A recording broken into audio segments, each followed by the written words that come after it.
크리스마스 선물, 이런 제목으로 은혜를 나누겠습니다.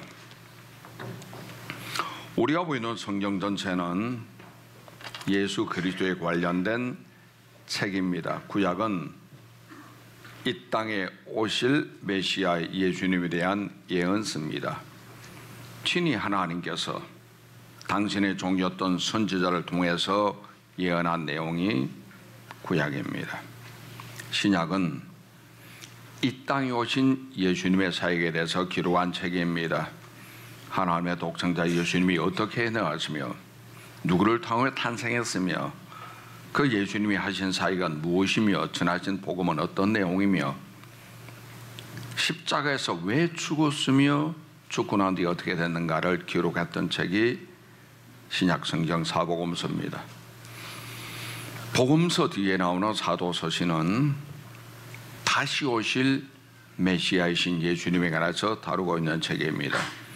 그 내용을 성령님이 우리에게 계시해 주시고 성령께서 우리의 삶을 인도해 주시면서 주님의 나타나는 그 길을 따라갈 수 있도록 우리를 이끌어 주시고 우리에게 믿음을 더하여 주신다는 것입니다. 우리의 구세주 예수님은 다른 말로 메시아 예수님이라 하는데 그 예수님은 우리가 사는 세상의 역사의 주인이십니다. 히스토리, 그분의 스토리라는 뜻이죠. 예수님을 정점으로 해서 예수님 오시는 BC로 나눕니다. Before Christ, 예수님 전이다. 그리스도 이전의 역사라는 겁니다. 예수님 오신 뒤에는 AD라고 해서 아노 도미니, 우리 주님의 날들부터 시작됐다는 것을 말해주고 있는 겁니다. 이것은 불신자나 공산주의 국가나 세계 어느 나라에 동일하게 적용되는 역사적인 구분입니다. 구약 성경 보면은 메시아 예언이 참 많이 나옵니다. 구세주로 오신 메시아는 예수 그리스도죠. 특히 우리가 오늘 읽은 본문인 이사야서는 메시아가 당할 고난과 메시아의 왕국과 메시아의 탄생에 대한 예언이 기록되어 있습니다. 이사야는 그 당시 이스라엘 왕의 사촌이었기 때문에 그는 분명히 왕족이지만 궁궐 생활을 포기하고 광야에서 하나님의 메시지를 증거하고 있는 주님의 종으로 쓰임받았습니다. 이사야서의 제일 중요한 구절 중에 하나는 이사야서 7장 14절에 예수님의 탄생에 대한 예언 말씀입니다. 주께서 친히 징조를 너희에게 주실 것이라. 보라, 처녀가 잉태하여 아들을 낳을 것이요 그의 이름을 임마누엘이라 하리라. 처녀 잉태를 말해주고 있는 겁니다. 한번 따라 하실까? 임마누엘, 주께서 우리와 함께 되는 소리입니다. 처녀가 잉태하여 아들을 낳는 처녀 잉태를 예언하고 있는 거예요. 또 이사야서 11장 1절 말씀 보면은 이새의 줄기에서 한 싹이 나며 그 뿌리에서 한 가지가 나서 결실할 것이 나면서 이새인 다윗의 후손으로 예수님이 이 땅에 오실 것을 예언해주고 있는 것입니다. 이건 분명히 예수님 성탄의 선물이 될 수가 있는 겁니다. 그러면 첫 번째 성탄의 의미에 대해서 말씀드리겠습니다. 성탄을 우리가 다른 말로 크리스마스라는 말을 쓰고 있습니다. 성탄절 되면 우리가 방금 인사했듯이 메리 크리스마스라는 인사를 합니다. 크리스마스, 크라이스트 그리스도입니다. 마스는 절기를 가리키고 있는 말입니다. 메리는 명사 앞에 붙어 있는 형용사입니다. 그래서 메리 크리스마스라는 이 말은 합쳐서 기쁜 그리스도의 탄생을 기념하는 말인데, 다른 말로 한다면은 메리 크리스마스라는 것은 예수님께 경배하며 예수님을 예배하는 날로 삼는 것이 메리 크리스마스의 원뜻입니다.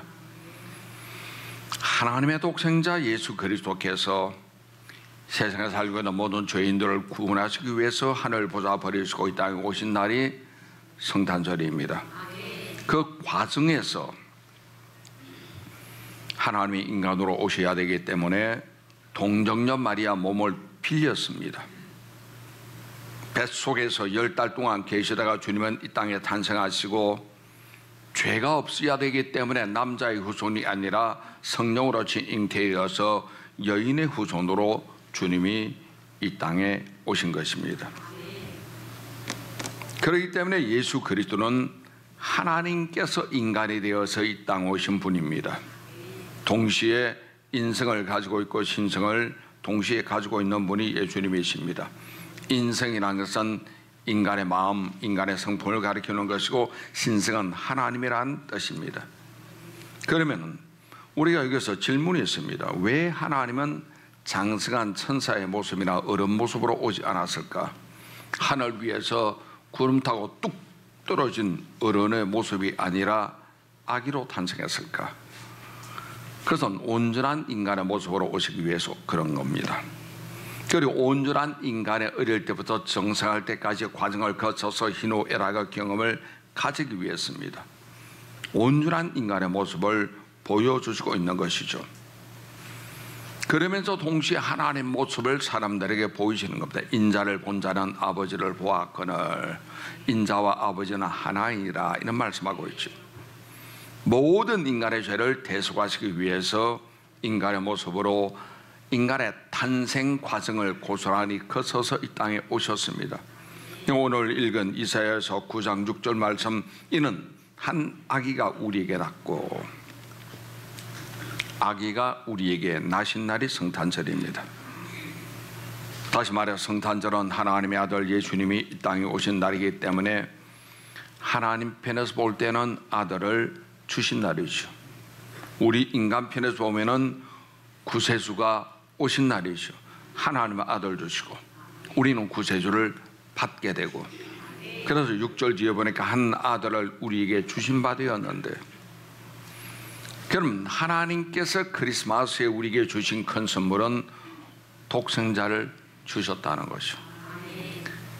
어느 누구가 독생자를 선물로 줄 사람이 없겠습니까? 너무나 귀한데 가장 귀하고도 귀한 선물이 하나님의 독생자 예수 그리스도입니다. 그 선물을 우리가 아멘으로 받으면 내게는 영생이 임하는 것이고, 거부하면은 영원한 영물이 따를 수밖에 없는 겁니다. 주님은 마리아를 통해서 태어났기 때문에 참 사람으로 나신 것이고, 하나님이 직접 이 세상에 오셨기 때문에 참 하나님이시죠. 참 인간이면서 참 하나님으로서 오셨기 때문에, 그래서 우리가 예수님 말할 때 신성과 인성을 동시에 다 지니신 분이라고 합니다. 신성으로 말미암아 주님은 하나님의 능력을 우리에게 친히 행하십니다. 죽은 자 살리시고 병든 자 고치시고 기적을 행하시고 오비영의 행사 행하시고 사람의 죄를 사하여 주시고, 하나님만이 하실 수 있는 그 일을 신성을 지녔기 때문에 예수님은 하신 겁니다. 동시에 인성을 지녔기 때문에 주님은 눈물을 흘리기도 하시고 기뻐하기도 하시고 애통해하기도 하시고, 십자가 지기 전에는 두려운 마음에 이 잔을 내게 옮겨주세요라고 하나님께 기도하기도 하시고, 인성을 가리키고 있는 겁니다. 그럼 두 번째, 이날은 만왕의 왕이 탄생하신 날이죠. 6절에 보니 그 어깨에는 정사를 메었고, 주님의 어깨에는 정사를 메었다고 했는데, 정사는 정부요 국가요 나라를 가리키고 있는 거죠. 어깨에 정사 메었다, 세상에 참된 왕이란 소리입니다. 만국을 다스리시는 만국의 왕이란 말씀입니다. 왕이신 예수님은 임기가 없습니다. 우리나라는 대통령이 5년 임기 있고 미국은 4년 임기 있잖아요. 왕이신 예수님은 임기 없습니다. 세상의 왕은 언젠가는 물러납니다. 일본의 왕도 이번엔 바뀌잖아요. 언젠가 물러납니다. 또 영원히 죽을 때까지 왕이 된다 할지라도 때로는 죽음이 갈라놓기도 하는 거죠. 우리 주 예수님은 영적인 의미에서 볼 때는 하늘나라의 영원한 왕이십니다. 왜냐하면 천국과 지옥도 우리 주님 그리스도의 권세하에 있는 겁니다. 안 믿어질지 몰라도 우리가 이 땅 떠나 죽은 다음에는 체험하게 될 거예요. 천국 아니면 지옥 들어갈 수밖에 없는 것이 그 모든 권세는 주님 손에 달려 있는 겁니다. 이 땅에 계시는 주님은 천국 백성을 성령으로 말미암아 불러 모으시고 다스리시죠. 우리가 부르는 노래도 예수 우리 왕이여 찬양하는 노래가 그것 때문입니다. 하나님의 성령께서 우리에게 믿음을 주시고 아침 일찍 일어나서 단장하고 교회에 달려나가는 이 믿음은 성령이 우리에게 주시는 것이고, 성령이 하시는 일을 우리는 그리스도 예수 앞으로 이끌어가는 일입니다. 하나님 말씀 지키게 하고 양심 따라 살게 하고 하나님께 영광 돌리게 하고 거룩하게 지내게 하는 것은 성령의 역할입니다. 성령이 하는 역할은 우리를 진리 가운데 이끌어 주시는 거예요. 요한복음 18장 36절입니다. 예수께서 대답하시되 내 나라는 이 세상에 속한 것이 아니니라. 영적인 하늘나라 가르치죠. 만일 내 나라가 이 세상에 속한 것이었다면 내 종들이 싸워 나로 유대인들에게 넘어가지 않게 하였으리라. 이제 내 나라는 여기에 속한 것이 아니니라. 그렇죠. 주님은 영적인 의미에서 하나님 나라 왕이시죠. 그리고 또 하나, 천국은 이 땅과 연결됩니다. 다시 말해 이 땅에 있는 교회와 밀접한 관계가 있다는 소리입니다. 하늘에 있는 천국 가기 위한 대합실이 교회죠. 교회에서는 하나님에 대해서 듣습니다. 예수님에 대해서 배웁니다. 그리고 성령 충만받아서 성령의 인도를 받아서 우리가 예수님께 나아갈 수 있는 길을 가르치는 학교는 교회입니다.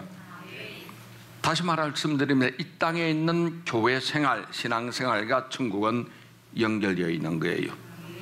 주님을 부인하면 거기는 끊어지는 것이고, 주님을 인정하고 환영하고 모시고 나간다면 천국으로 고스란히 올라갈 수 있는 그 길이 있다는 것입니다.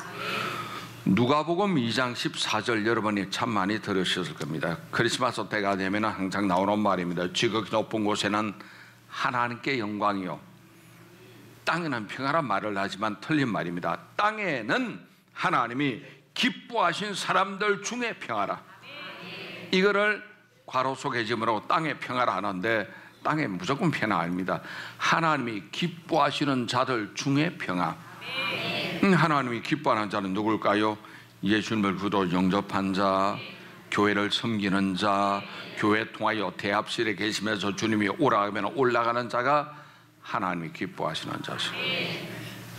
그러니까 어떤 데 세상에서는 성경을 살짝 외국에서 괄호 속에 넣고 있거든. 하늘의 영광, 땅의 평화. 무작정 평화 아닙니다. 하나님이 기뻐하시는 자들 중에 평화입니다. 그러면 내가 과연 하나님이 기뻐하시는 자 중에 들어갈까? 내 신앙이, 내 믿음이, 나의 교회 생활이 하나님이 기뻐하시는 자 중에 들어갈까? 생각해 볼 필요가 있는 겁니다. 예수님은 하늘나라 왕이신 동시에 이 땅에 있는 교회의 머리거든요. 아홉길 교회의 머리고, 강남에 있는 사랑교회도 머리고, 강북에 있는 저 거룩한 빛 광성교회 그 교회도 주님의 머리 되시고, 세상에 있는 모든 교회의 머리는 주님이시죠. 그럼 교회는 주님의 몸이고 머리는 예수님이기 때문에 교회 상처를 입히게 되면 큰일 납니다.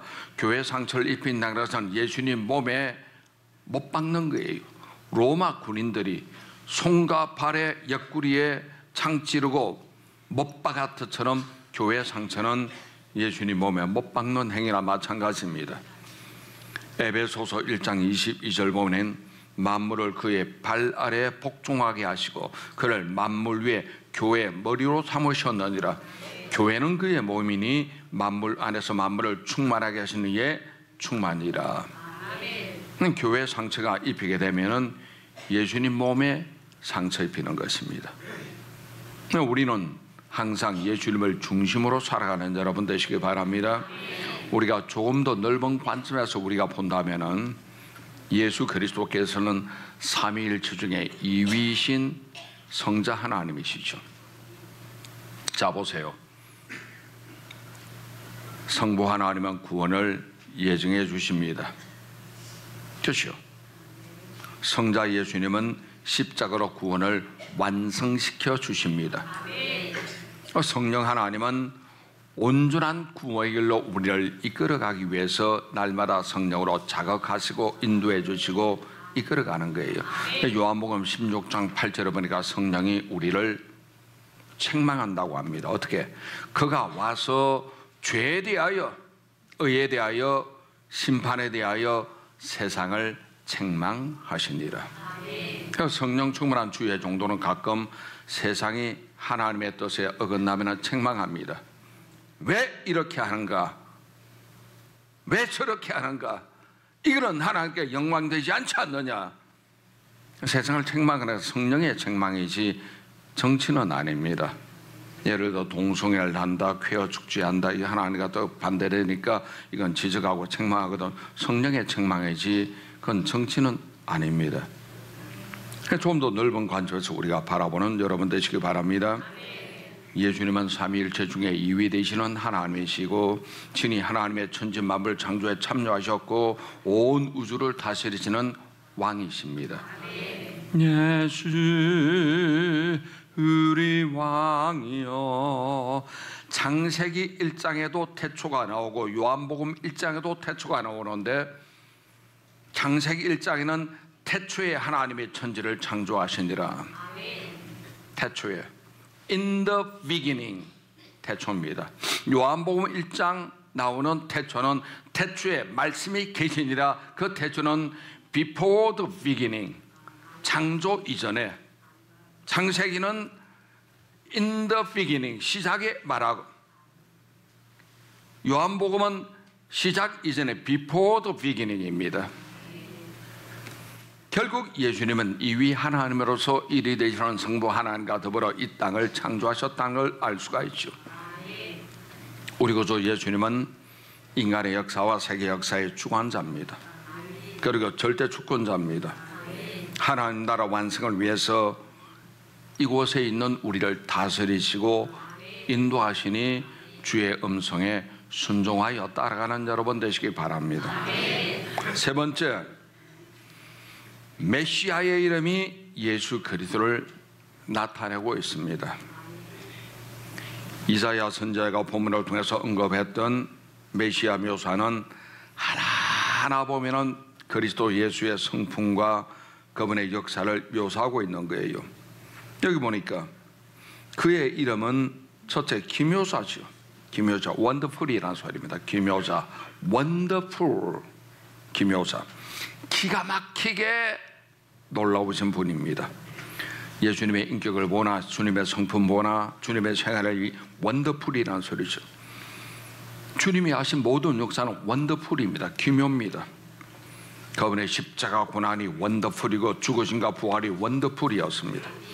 40일 동안 부활 뒤에 살아계심도 원더풀이었고 구름 타고 하늘 위에 승사하신 것도 원더풀이었습니다. 정말 기묘하게 놀라울 정도로 기묘하신 하나님이라는 소리죠.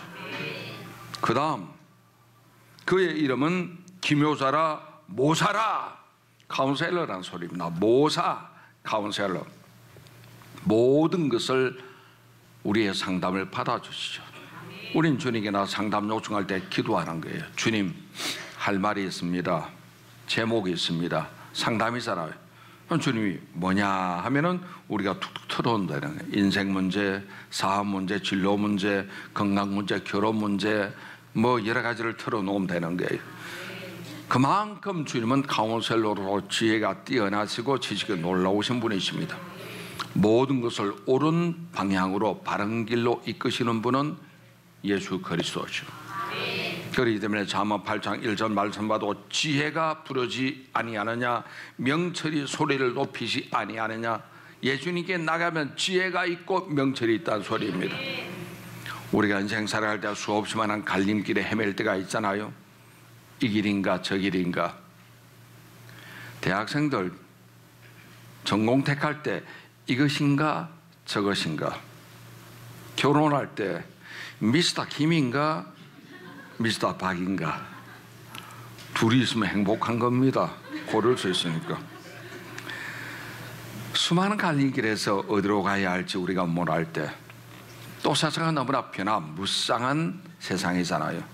어떻게 살아야 하지? 너무나 변화무쌍합니다. 세계 평화가 온도다다가 전쟁 위험이 있기도 하고, 나라가 잘 되나도 다다가 곤두박질 치기도 하고, 너무나 변화무쌍한 세상이에요. 워낙 변덕이 심하다 보니까. 이럴 때 우리가 어떻게 살아야 할지 모릅니다. 분간하지 못하고 살아갈 그때 모사 되시는 예수님께 상담하는 거예요. 무엇으로 상담하니까? 기도로 상담하는 것이. 예수님, 나 이런 문제 고민 있는데 좀 들어봐 주세요. 말하라 오바. 그럼 우리가 기도 제목을 툴툴 틀어오면 주님은 내게 완벽한 길을 허락하시죠.